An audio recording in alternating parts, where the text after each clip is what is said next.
It's a pleasure to see you all and to come together to talk about the key issues and challenges and opportunities that are facing Virginia.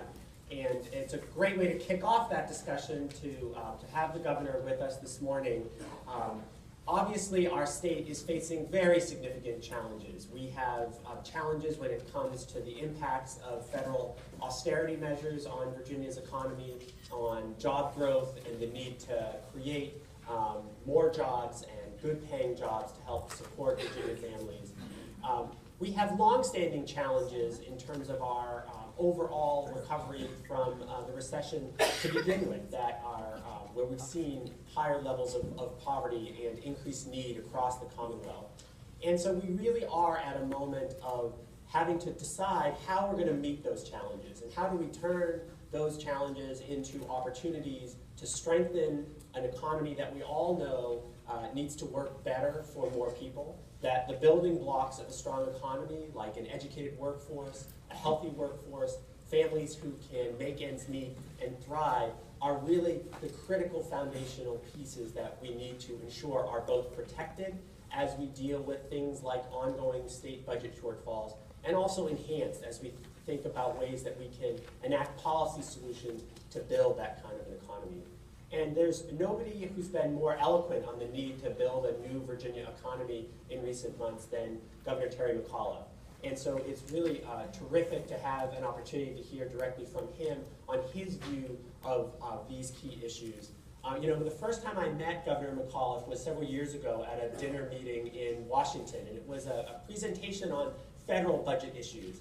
And there had been a discussion and presentation during the formal part of the evening, and then the conversation continued later on. And Terry said, "Does anybody in this room know anything about Virginia?"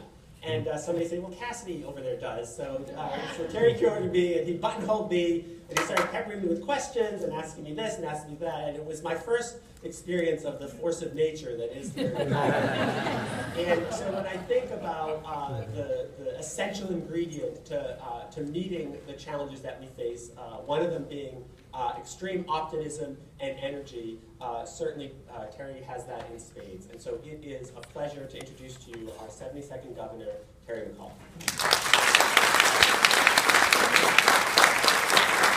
Thank you, everybody. Good morning.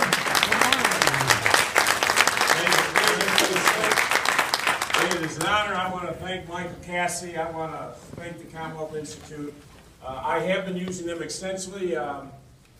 You may not know, I actually ran for governor back in 2009. I ran on a platform of big ideas. We ought to have wind turbines. We ought to have high-speed rail. We got to change the economy. And I said, if you don't like my big ideas, don't vote for me.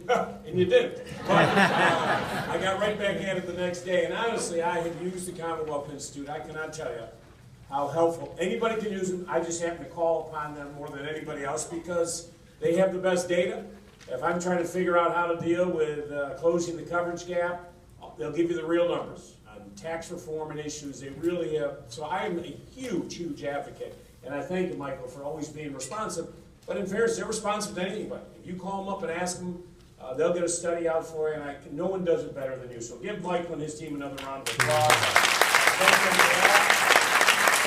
I see my great friend, Nove. Stand up, one of the greatest House of Delegate members we've ever had.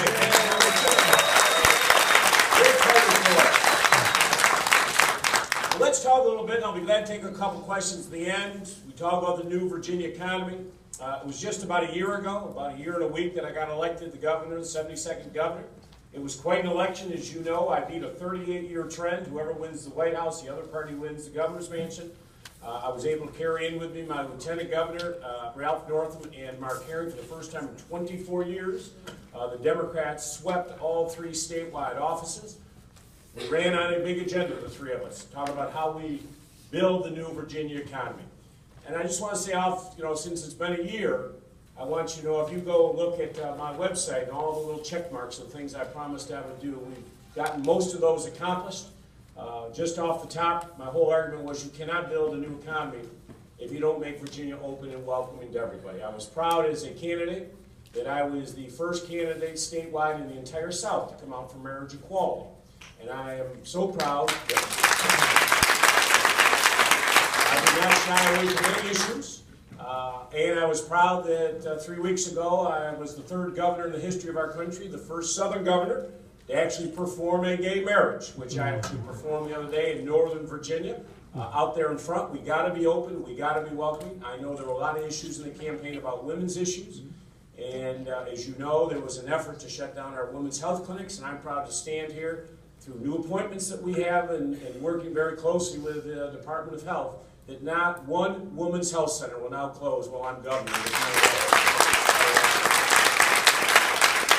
I say that because it's important, because all these new businesses, the 21st century, and nanoscience, and biotech, and cybersecurity, we've got to bring people from all over the globe here to the Commonwealth of Virginia. You cannot do that if you're putting walls up. So all of those sort of diverse issues as it related on those socials issues that had caused Virginia problems, the good news, folks, they're all gone. Now we can focus on, nobody can say, I don't want to come to Virginia. We have such great assets here.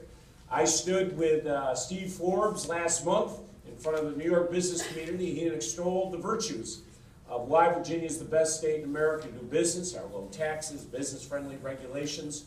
I was actually complimented. You got to remember, it was sort of unique.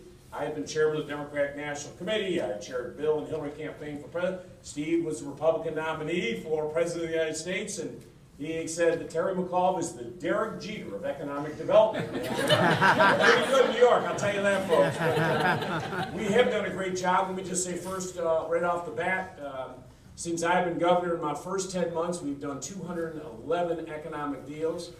We have created more jobs than any governor in Virginia history, but most importantly, direct investment is almost $5 billion, just short of that, which is almost 2 or 3x of what any governor has done in the history of the Commonwealth of Virginia. We are focused on jobs. As you all know, I just got back from China.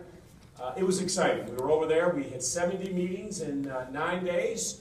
If I'm going somewhere, I like to work. I don't sleep